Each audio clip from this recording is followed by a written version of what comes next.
人人都話移民，有冇諗過移民帶嚟嘅生活挑戰會影響夫妻嘅關係？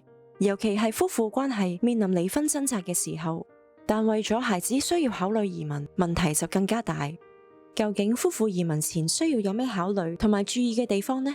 而移民後嘅生活又應該點去適應同埋支援，以致夫婦唔係帶住矛盾去移民呢？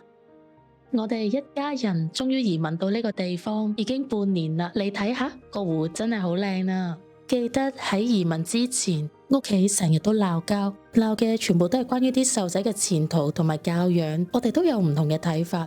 我想走，但老公又唔想，差啲仲要鬧離婚添。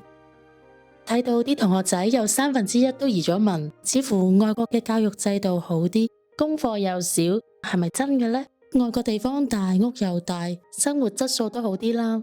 外國係咪都有無限嘅工作機會呢？我係土生土長嘅，生於斯長於斯，而且父母同埋親朋戚友都喺度，點解要喺外國做異鄉人呢？當老婆積極為申請移民而費力，老公唔理，甚至發生衝突，夫婦冇商量嘅空間，彼此冇信任。老婆認為老公唔支持自己，會諗係咪唔愛自己呢？而永久分隔兩個地方，亦都會影響夫妻嘅關係。當我哋話鬧離婚，好彩都揾到專業嘅輔導，先去處理咗夫婦嘅衝突，之後彼此都明白咗衝突背後其實係保護同埋緊張對方，先至用錯咗方法。跟住大家開啟咗內心嘅諗法之後，溝通都多咗。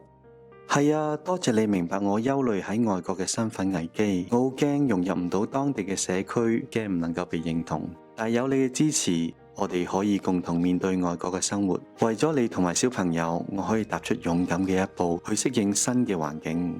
經過輔導之後，我哋喺考慮移民嘅時候，都先同屋企人一齊參與一啲移民嘅討論，大家互相都得到尊重，而且我哋都明白咗舊有嘅溝通模式係唔可以解決件事㗎，因此我哋都關心同埋明白對方多啲點解要移民同埋唔想移民嘅諗法同埋感受，明白大家嘅價值觀同埋人生規劃，得到一個可行嘅共識方案。係啊，籌備移民，甚至乎移咗民之後，我哋都要學習做好準備。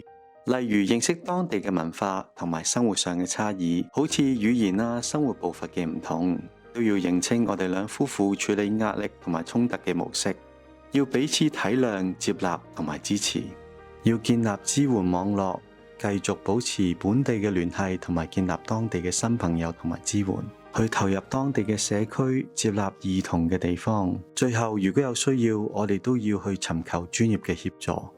老公，其實我都好欣賞大家可以了解同埋互相溝通，好似關心大家適應新環境嘅心情，同埋可以定一啲短期同埋長期計劃，我覺得大家都更加親密。當我感到孤單、沮喪、彷徨、唔適應、唔習慣嘅時候，我希望一家人可以互相支持同埋鼓勵，就好似我哋一齊面向呢片寧靜嘅湖面，享受平安同埋新嘅生活。賽馬會再思婚姻伴孩成長計劃嘅宗旨係支援掙扎緊係咪離婚嘅夫婦，希望可以俾夫婦重新檢視婚姻，減少怨恨，作審慎嘅離合抉擇，從而減低對夫婦同孩子嘅傷害。詳情可以瀏覽我哋嘅 Facebook、YouTube、Instagram 或者打27827560了解更多啊！